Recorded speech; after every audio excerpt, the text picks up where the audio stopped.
Gross domestic product, or GDP, of the U.S. is expected to end 2016 with a growth rate of 1.6%.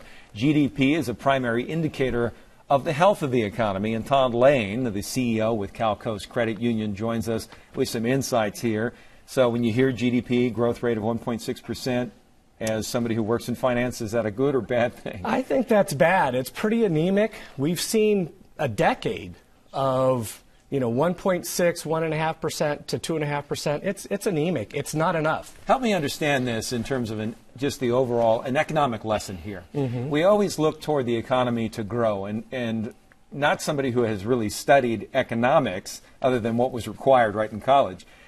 Do you always search for endless growth? Is that possible? In other words, when you talk about growth, you think, well, can you grow forever? And when it comes to the economy, can you? No, Okay. absolutely. You don't look for growth forever.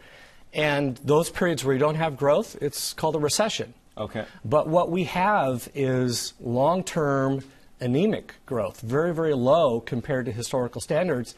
And compared to other countries like China, it's very anemic. We need to do something to kickstart the economy. And my concern, Jim, is that our politicians and those that work in the government are accepting this anemic growth, and they're not really doing anything about it. Well, not only accepting it, but it seems that maybe not everybody agrees it's anemic, because we're talking today about the Fed raising the interest rate by, just a quarter point. But that's saying, isn't that a signal saying, hey, we think the economy is doing well. In fact, we're worried about inflation. We're going to try to stem that. Exactly. And they're anticipated to raise rates by a quarter point today. I don't think it's going to have much of an impact. But monetary policy and tightening credit, like the Fed is doing today, or likely to do today, will help inflation out, which is projected to be higher next year.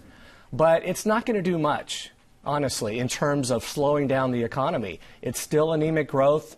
We're projected next year to have GDP around 2.2, 2.3%, about 1.6%, as you said, this year.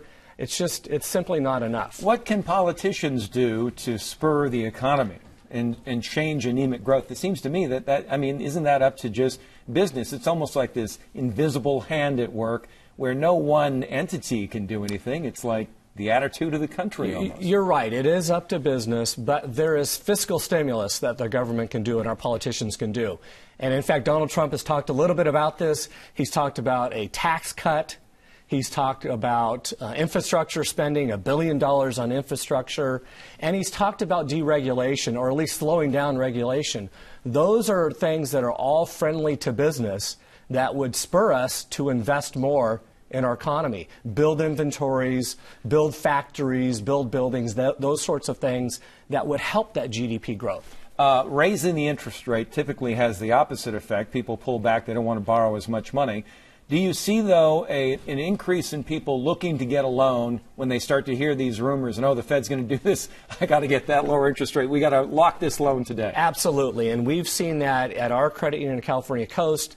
Our mortgage lending is very active right now because those that have waited till the very end to refinance or even purchase loans, they want the lowest rate possible, so they're in there right now trying to get that low interest rate before rates move up. So I just recently refinanced my house. I know the anxiety that goes with it, been through it a few times.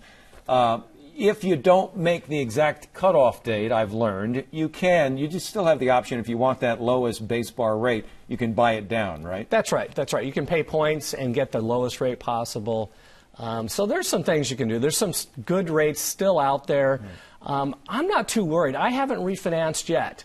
I think that rates are going to come back down a little bit. I think it's a little overbought at this point, and I'm not too concerned. I wouldn't expect rates to go up too high, but certainly those that depend on a fixed income or income from CDs or fixed income investments, they will benefit because you're going to see CD rates and those sorts of rates go up in the future. Todd Lane with Coast. Thank you so much, sir. And I do hope that taxes come down. Thanks, Jim. I'll spend more, I promise. Absolutely. Lower my taxes. All right. Thank you, Todd.